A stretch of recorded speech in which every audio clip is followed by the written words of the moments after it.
What is going on, FA Nation? Jordan Pemba here with James Grande. Welcome into the Fantasy Alarm MLB DFS Playbook live show. We got 12 games here on a Friday.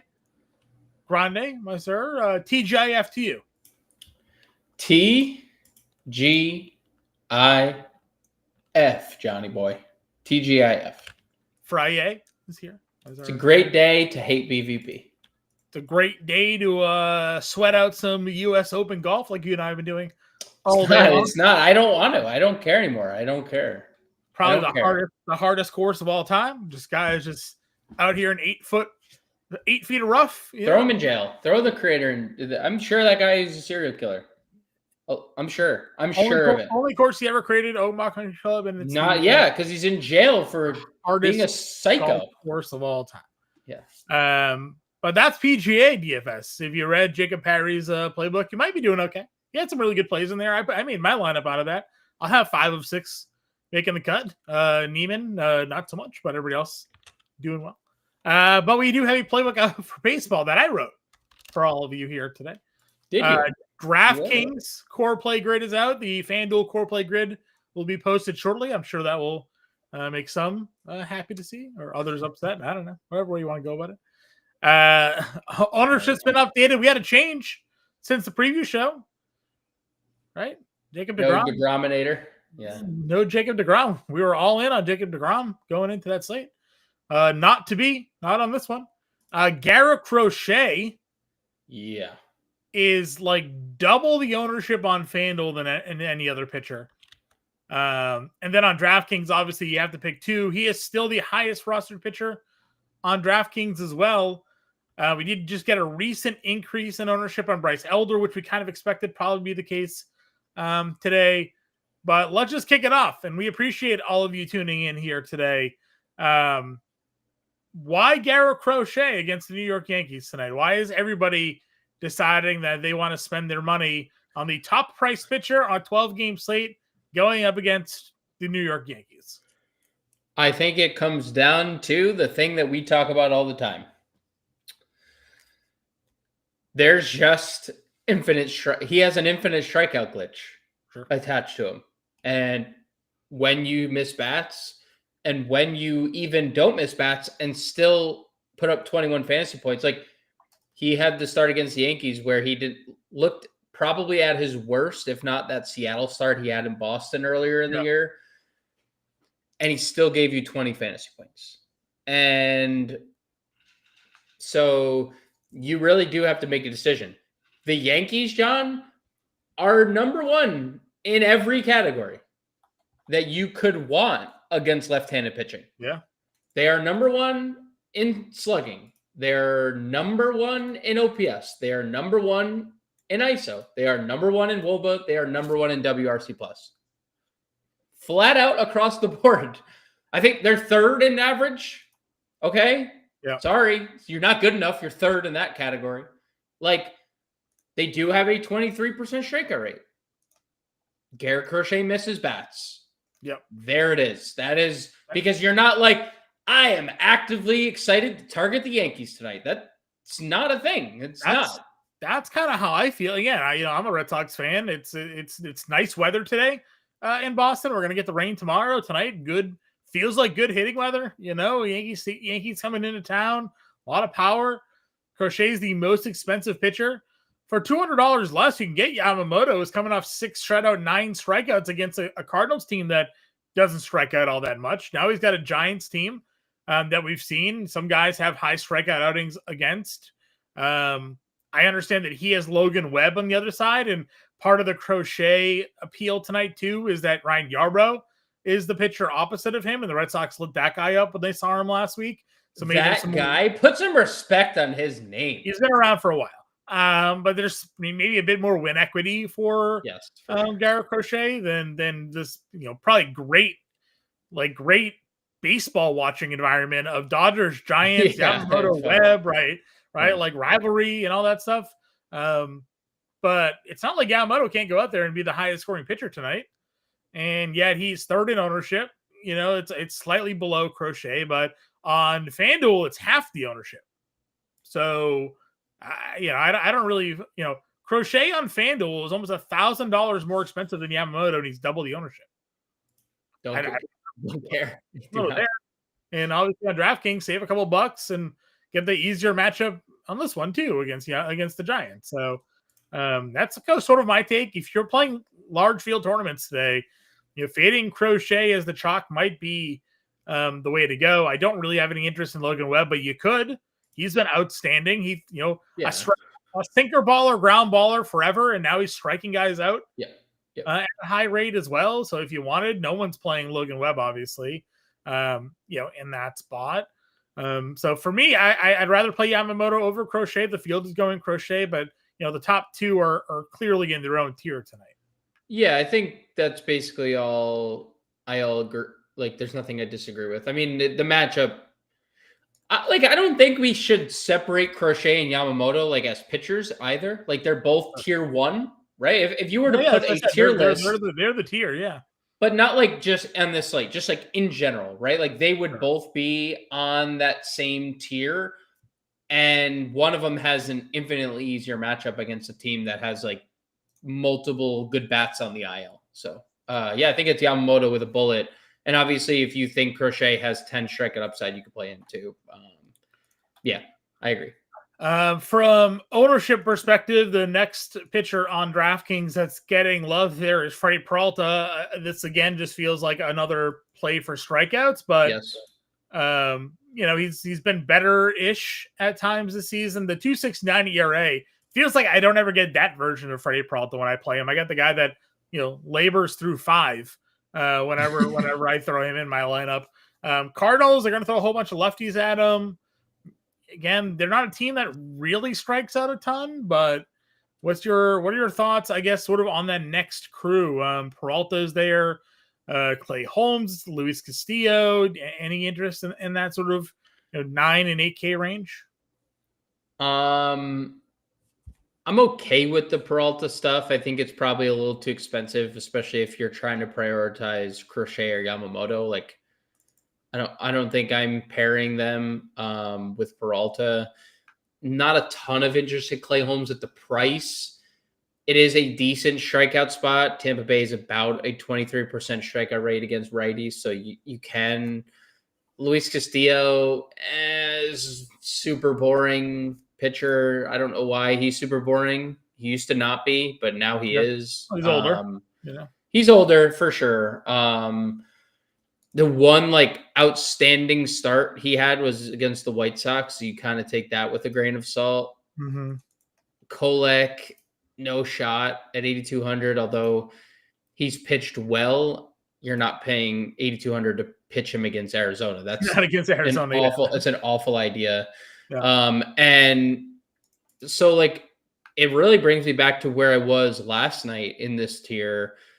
And I'll save Elder for the next tier because obviously that's going to be a massive talking point. But I do think Gavin Williams is not a bad pivot away from Elder because actually we could just talk about Elder now, but just comparing the two, Bryce Elder obviously has the easier spot. It's undeniable. Bryce Elder's also coming off the best start of his career, also undeniable. But Gavin Williams has a track record of missing bats. Bryce Elder does not. Bryce Elder has had a couple starts this year where he has struck people out. Last start, the Pittsburgh start. Okay. A 2-start sample versus Gavin Williams now going on to year 3 of missing bats, right? It's so I know the more reliable source of strikeouts would be Gavin Williams, who is still getting ownership, but it's obviously less than Bryce Elder. Yeah, Elder's number 2 in ownership. Yeah. So I think between those two pitchers, you could see a scenario where Gavin Williams is more optimal than Bryce if he racks up strikeouts in a good pitching environment in Seattle. People don't think that's going to be the case. More people are gravitating toward Elder, and I get it. I'm just not – obviously, I'm just a little hesitant to suddenly say Bryce Elder's going to miss all these bats again, right? Because in between, John, in between a 8 strikeout start and a 12 strikeout start, he didn't equal that in 2 starts, right? He had 7 in the 2 starts sandwich in the middle. So, people are jumping on the Bryce Elder bandwagon a lot for a guy who doesn't have that great of a track record. But it is obviously undeniably a great spot. Yeah, I would agree with you. Again, it's the win equity. There's also weather in this game. There's a couple of spots we're looking at for rain, the Baltimore matchup and the Atlanta matchup. So something to watch there as well when it comes to those two guys. The other one that I wanted to talk about, Michael Wacha is a fairly popular play today, and I wrote up basically both pitchers in this spot because Michael Wacha is the more popular option. Severino at $6,700 in the sub-1 ERA on the road this year. I mean, I understand the Royals offense is maybe coming around a little bit more, but do you think Severino deserves to have a bit more like love today? He's 1%.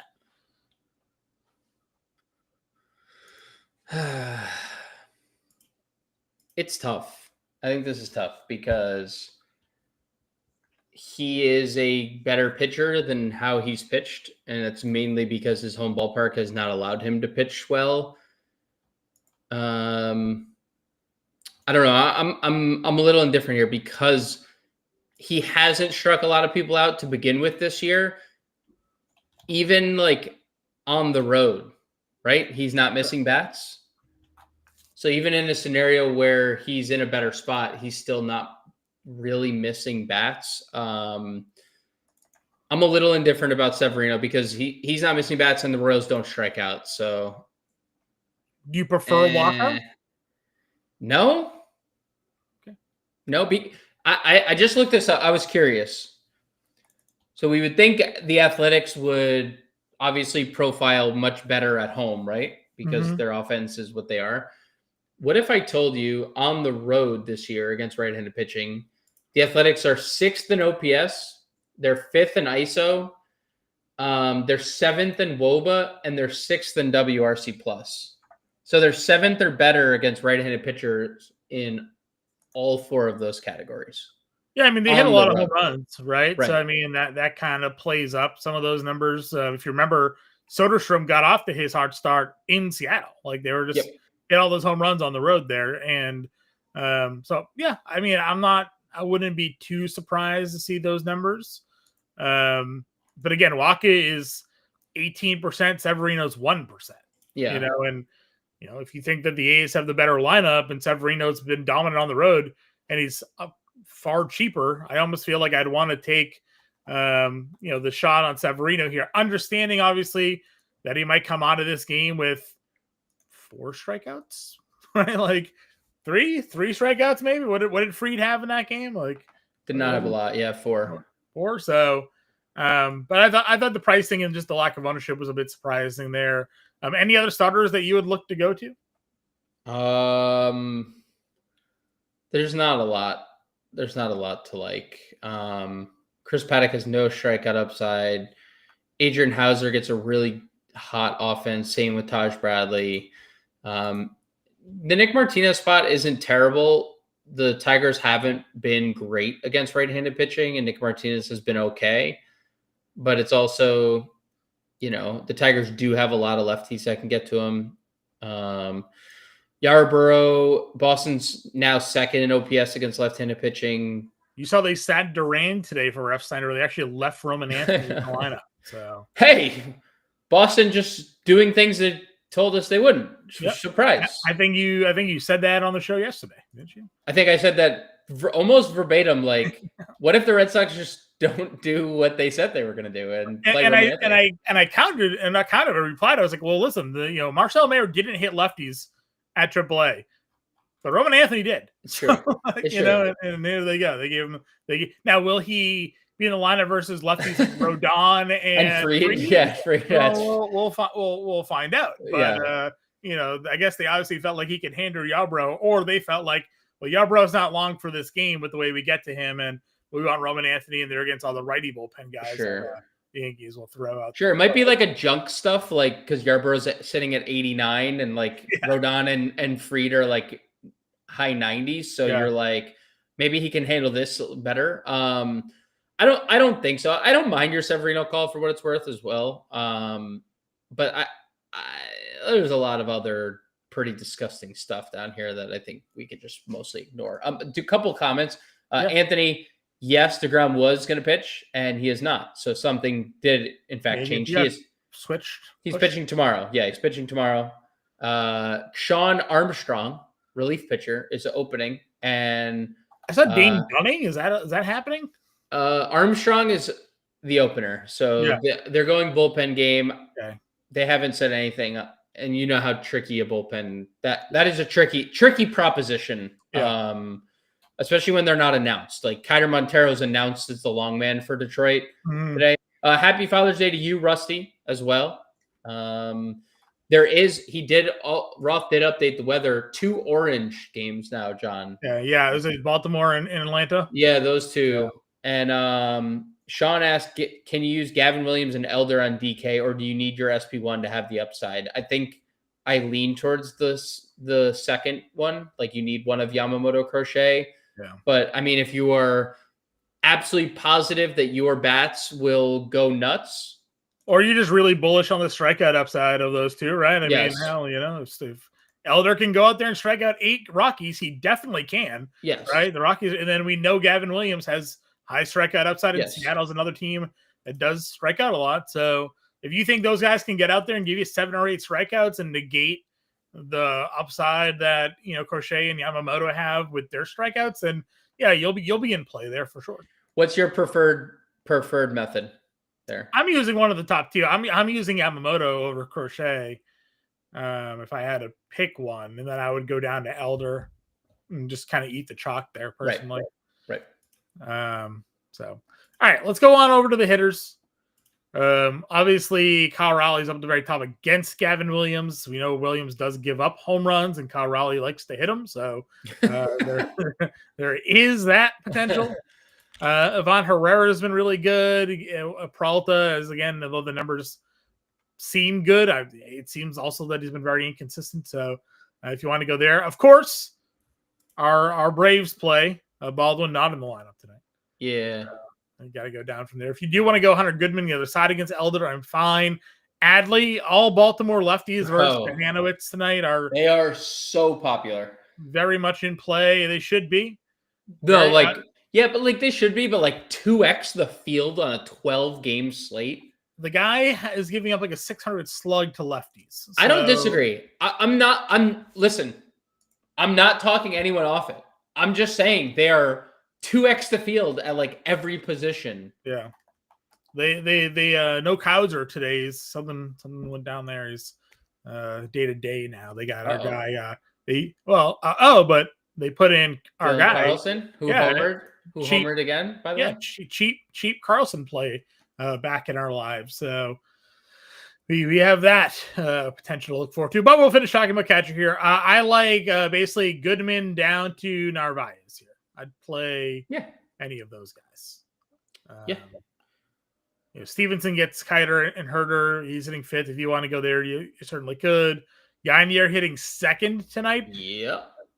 Not bad. Paddock's been okay, but there's that. Bad peripherals for Paddock. We've talked about that for a bunch. And then we have Kyle Teal hitting 5th, not against Jacob deGrom. So all of the White Sox prices are depressed because they were supposed to go against Jacob deGrom, so their projections all sucked. Now it's not Jacob deGrom, so you have Vargas under 3K, Teal at 24, Ben and 10, all those guys. Not that we want to go overboard with White Sox, but the White Sox that have been productive now don't have to face Jacob deGrom. So and it makes it easier to get the pitching you want. Correct. So there's certainly some value and merits to going there for this slate here. Anything else a catcher for you? No, when you have a punt like Kyle Teal, you just take that and run. I agree. Punt like Kyle Teal helps you get something like a Pete Alonso or a Matt Olson or Naylor O'Hearn, any of those groupings. Not intentionally leaving Ohtani and Freeman out, sort of. But, obviously the others have more matchups higher for success. Yeah. Yeah. Logan Webb is an elite pitcher. Yeah.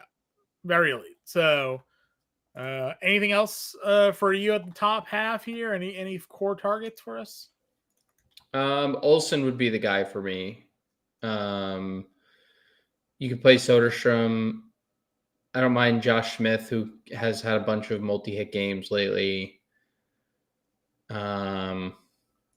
You could play Vinny Paz, and then you get to like sub 4K. And we kind of talked about the Romy stuff. Yeah.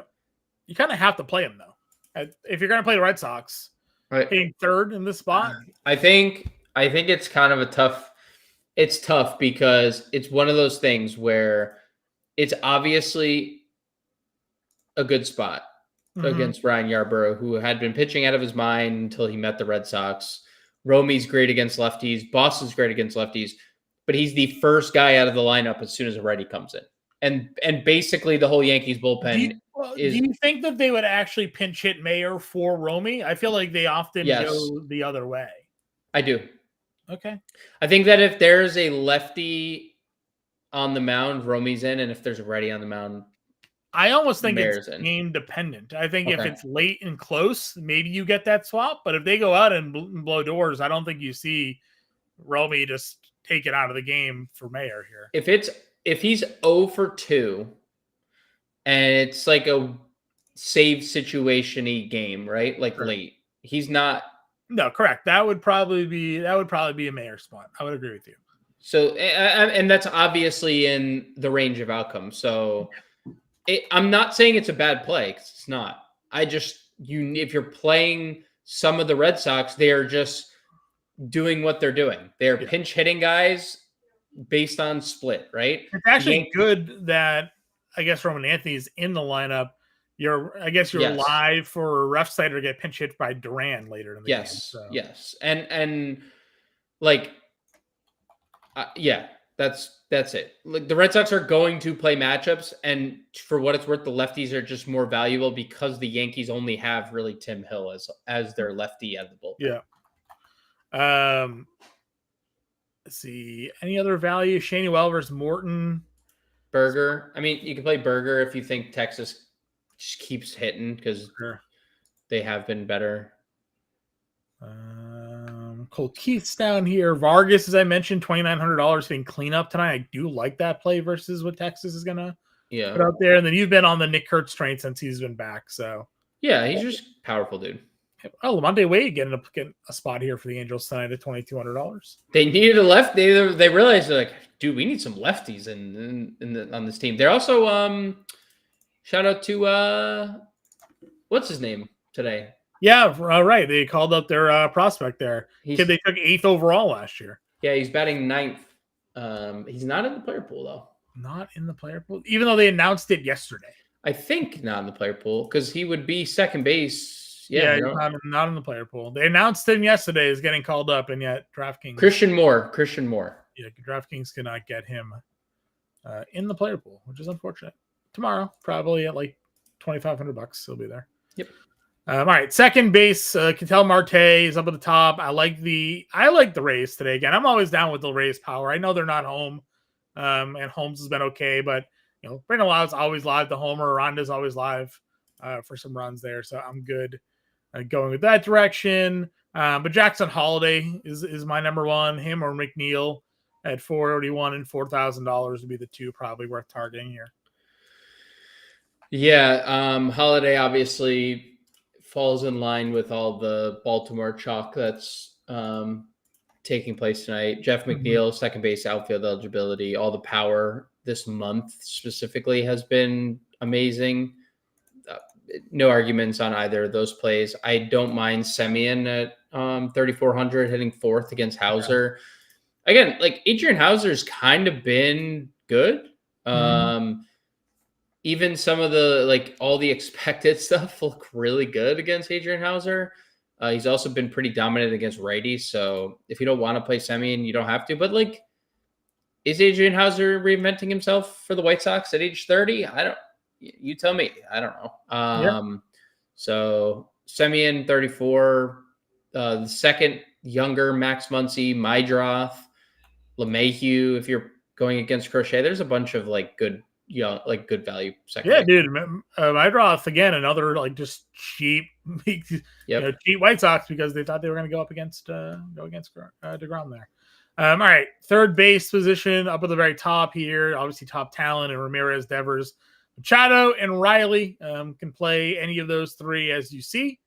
No qualms about it. Honestly, Michael Garcia, Eugenio Suarez, both of those guys are perfectly fine here as well. So if your roster, if your salary allows it and you want to spend up at third, that's fine. Do you have a favorite of that group? Probably Austin Riley. You can never go wrong with like playing Jose Ramirez, who's in the midst of like a 40 game on base streak right now. So I said either to you or a different group chat the other day. Once again, you just look up and Jose Ramirez hitting 330 with like 1,000 OPS, 12 homers. Like he's on pace. He's on pace for another 30-40 season, and like nobody talks about it because he's in Cleveland and nobody cares. no one cares. No one. Like, get him on a real team and like see like the people start realizing just how good he is. You know what's crazy? I remember, and this is not a shot at Francisco Lindor, but I just remember how the uproar when they kept Ramirez and traded Lindor, and they were like, "What are they doing?" And it's like, "Oh, it's like this. This is what they're doing. This is why they wanted this guy." Who, again, no disrespect to Lindor, he doesn't do this. He doesn't hit 330 with 12 and 20 in the beginning of June. Yeah. Yeah, he's an elite player. We just had the shout from Warren about the Padres. I actually do like the Padres too. Specifically the righties, Ryan Nelson, 174 expected ISO, 356 expected WOBA this year. Yeah, obviously he got killed in that last. Yeah, we know how good Machado's been. We know Tatis has only hit righties this year. He has not hit a lick of lefty pitching. So I think the Padres do look pretty good. Sure. Value mid-range, Jordan Westburg at 39, even though he's not a lefty, I'd still go there against Cajano. It's Abraham Toro, won't be pitch hit for, switch hitter, $3,500. He's continues to be really, really good. I'm good with CES down here as well at $3,200. Can go Vargas. Royce Lewis is $2,700. And Mauricio's 25. Yeah, I mean, Twins look pretty good. Like for all like the Colton Gordon stuff I talked about last start he made, because righties are hammering that guy. Yeah, so, dude, that's the thing. Righties are like hammering them. The Guardians just don't hit lefties. They just are terrible against left-handed pitching. So like it was a super viable start. Righties have a 241 ISO and a 376 WOBA against Colton Gordon this year. That is not good. No. And the Twins, John, throwing eight righties at him tonight. 8. They have 8 righties in the lineup tonight. So are there 2? Anthony, new to the show. Anthony, yes, there are 2 Max Muncies in the major leagues. Yes. One on the A's, one on the Dodgers. Same birthday. Do you remember earlier in the year where that picture was shared where they were batting at the exact same minute in a different game? Yep. Anyway, the same birthday is a super trippy. That's like super. It is super. Same birthday, same trippy name. Both major league caliber players. Like, what are we doing here? Sorry, I got thrown off and distracted there. You say it every show. I mean, I don't know. All right. Anything else at third base for you? No. All righty. Shortstop. A lot of top tier talent. Hard. I mean, again, hard to like argue against anybody. I'd say like Mookie Betts would have the worst matchup. Yes. But he's Mookie Betts. Gunnar Henderson, obviously, we're full bore Baltimore stack. So you'd have to get him in your lineup. But we know that Bradley gives up home runs. You have Lindor. We know Nato hits home runs and steals. We know Morton for most of this season has been really bad. We'll see the weather or not in that game. Ellie's always live. Both months he's got drafted by the A's. Yep, well. both months he's got drafted by the A's. Sure. Ellie's always live to break a slate with 2 homers and 2 stolen bases. So any of these guys, all of them are in play. No objections. None. Seager, again, you highlighted that the Rangers offense is starting to wake up. Not for him, but no, he's been a corpse. No, he's been a corpse. For everybody else. It's good on getting rid of that guy. He's been terrible. Anyways, mid-tier. I don't really care about the mid-tier. Correa and Story. Correa and Story. Yeah. So obviously, we highlighted the righty numbers against Gordon. Correa here, good spot. And he's been really good against. And he's been really, really good against lefties. Like really, really good against lefties. Yeah. Warren, you're banned from chat. Well, now I have to check what the BVP is for Mookie Betts here. Just ban. No, Warren's been banned. Sorry. Well, Warren. Oh, look, block user on YouTube. Actually, I'm just gonna put him in timeout. Okay. No, we don't. We're not timing out Warren. Oh, I did. Shoot.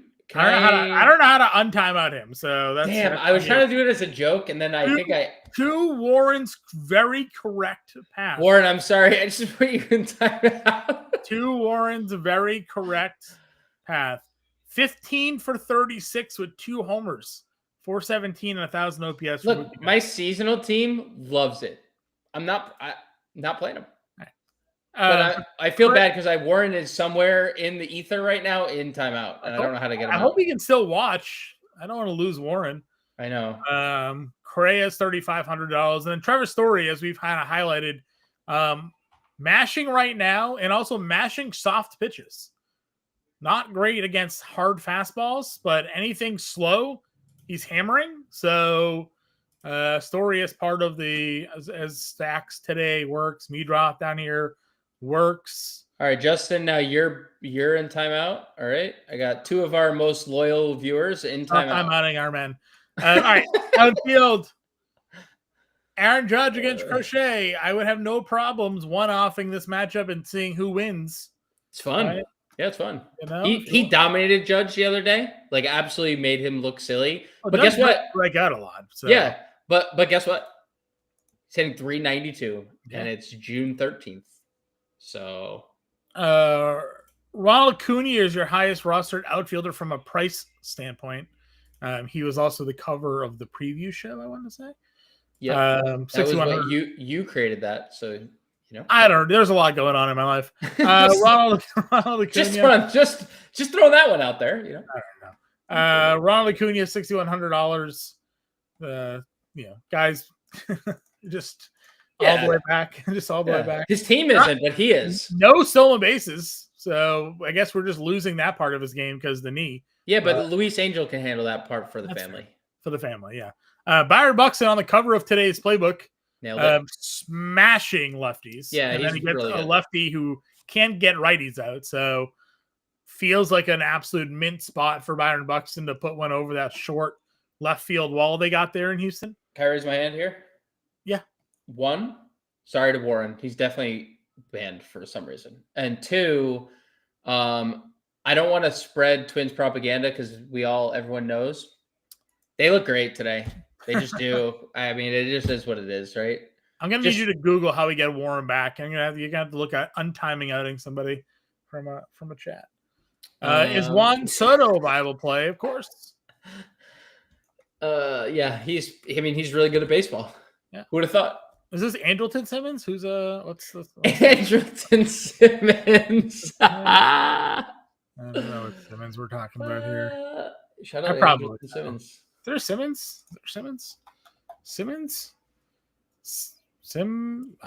this a FanDuel question? Is there a Simmons in the FanDuel? I even just typed in SIM and there's nothing in that. Nimmo? Maybe Nimmo. It has to be Nimmo, right? Because it's Soto. Because we're going like Soto, Stack like Mets. do a double Mets play. Maybe they sign Andelton. I don't know. To play the outfit. Nimmo. Got it. Nailed it. We nailed it. Trying to figure it out. I just want to give a shout out to Andelton Simmons for this one season of offensive greatness. So and great defense. Gold Glover. Yeah. Yes, you could definitely play Nimmo in a Met stack. Yep. He's been awesome. Trout can play that. Langford's been better lately. You can do there. You're in on Rooker. Tatis is kind of slumped, but Nelson's numbers, as you mentioned, against righties have been bad. Lowe's leading off today at 47. O'Hearn's your highest rostered outfielder. Dual positional eligibility. It's the eligibility for sure. Chorio's there. Butler's leading off at 45. Merrill's down to 45. Yelich is 44. I don't believe in Eric Fetty, so I love the Brewers. Oh, isn't that the cover of our show today? Yeah, Chorio. You did that one. Mentioned Soderstrom already. Again, Ref Snyder's going to lead off until he gets pinch hit for it, $4,300. Sedmo's 42. Nimmo's 42. All fine plays there. I'd still give Roman Anthony a look. I get it's lefty, but hitting fifth, that plays for me. Evan Carter. Dude. Spoiler, he's the cover. He's going to be the cover of this week's waiver wire article because he is absolutely on one. Went on eBay yesterday and bought his rookie patch auto card for $50. Well, it's good because he's out of 25. Back. He's so back. Out of 25, rookie patch auto. So we'll see. People were down on him. You get a good deal, $50 on that. Never know. He comes around, becomes an MVP. Anything's possible. Let's see here. Rewind it, Anthony, from the beginning of the show. We talk Evan Williams for a little bit. We like him. Cedon Rafaela hits lefties and has been hitting well lately. You got him at 37. Not hitting ninth, by the way. Not hitting ninth. That's true. Who's hitting ninth? Connor Wong in the line? No, Narvaez is hitting. So I don't know who's hitting ninth for the Red Sox today. It's Christian Campbell. Oh, all right. That makes sense. He's been bad. Tauchman's leading off again. Cheap White Sox. If you want to get there, you can. Adele, a lot of power. $3,500, hitting sixth. Sal Frelick is leading off. We just got the Brewers lineup. He's 38. He's been pretty good lately. Yeah. Willie Castro, Caglioni's there. Solaire's hitting cleanup. You can really play any of these guys in this range. They're all fine. Yeah. Cam Smith hitting sixth at 3K. Bump up in the batting order for him. Oh, hitting sixth tonight. Well, no Paredes tonight. That's true. Usually he hits seventh. Now he's hitting sixth because Paredes is out of the lineup. Dude, I absolutely owned Warren, and he is. I could not tell you how bad I feel. I'm hopeful we didn't lose him forever. I think he hates us, and I didn't mean it to be this way, but I even tried to click his name again to see if I could but I don't know how long the timeout is. It didn't give me an option. Put user in timeout. 5-minute timeout. So we're gonna get Warren back right as the show ends. I'm hopefully Warren didn't leave because you kicked them. F them kids.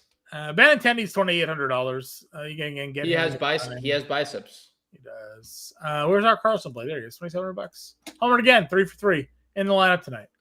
Dude, I don't know what this version of Dylan Carlson. I don't know what has happened, but he's kind of been good for a pretty decent amount of time. Two of these guys are unlike the other. So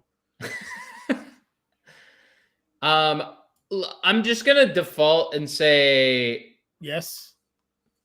It's really hard to say If Judge homered twice tonight off Garrett Crochet, I would not be shocked. Corbin Carroll homered and stole a base, you wouldn't be shocked. Corbin Carroll's probably the right play against Kolek at home, but I'd rather play Acuna if the weather holds, or I'd rather play Buxton just in general. That was actually going to be my exact comment. If I had a selection of just, I guess, those plays that were that expensive, I would say Acuna and Buxton were 1 and 2 for me. That was literally what I was going to say as well. So Air 5, we're on the same page there. All right, let's get our core plays in here. Again, a lot of the games I have some weather concerns, so this one doesn't though. So we have Buxton, And I liked Yamamoto personally. So what do we do? What do we do next? You want to play Elder, so I do. I want to play Elder. I think if this game is too much of a weather concern, I'd just play Severino. I'm more bullish on Severino than Waka and taking the money savings personally. But that gives us $3,700 a player. So we have Kyle Teal. I think has to be our punt catcher in this spot, right? Yeah, or Christian Vasquez, probably one of the two. Yeah, Teal is a far more talented individual. Actually, did Vasquez didn't even make the lineup today? There you go. And then probably go like Story. Yeah, or Correa, depending on what we want. If we're sticking with Minnesota, do you have a preference? I guess Warren's unlocked. John, respect BVP. He stayed for his 5-minute ban just to come back to get another 5-minute ban. To get another shot. So to you, Warren. Happy Friday. Obviously, let's see, Holiday. I like that. Do we want to? I don't think we can get up to Ronald because it would be a wild. It'd be a wild. We did. Oh, we do. We can probably because you do like Royce Lewis at third. We do Carlson. Don't tell on us. But pretend we did this, and then added like some cheap 35. Correa, Royce Lewis to keep the Minnesota dream alive. No one said the core play had to be limited to a number of players. It just said, there's. And then you just leave a first base position. Yeah, like let's just assume at $4,400 you played Soderstrom or something here. So yeah, core plays, everybody. $4,400, so you can figure out your first baseman. Good luck this weekend, everybody. Okay.